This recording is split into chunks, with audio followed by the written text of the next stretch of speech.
L'Ajuntament de Miramar ha iniciat les obres de remodelació de la rotonda d'entrada a la platja. La principal de les actuacions ha consistit en la instal·lació d'una escultura en forma de barca en la zona central de la rotonda. Aquesta barca va ser instal·lada el passat divendres 5 de juliol. La base de l'escultura està elaborada en acer envellit, mentre que les veles són d'acer marí inoxidable. Un dels avantatges d'aquest material és que no requereix cap tipus de manteniment. Les obres també suposen el canvi del gresite de la font per un xapat de taulells, un material amb més resistència.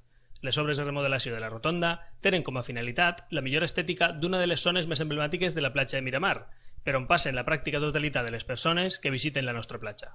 L'Ajuntament de Miramar finança aquesta actuació amb recursos propis.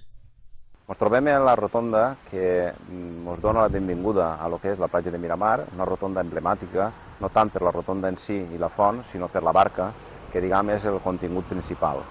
Esta barca també forma part de lo que és l'eslògan de l'Ajuntament, en quant a l'eslògan turístic, que és Miramar, el blau més intens, i degut al deterioro que tenia la barca anterior, que era una barca de madera, ara hem fet una escultura moderna, oberta al Mediterrani, com és el nostre poble, i així no ho volem que siga per les persones que ens visiten.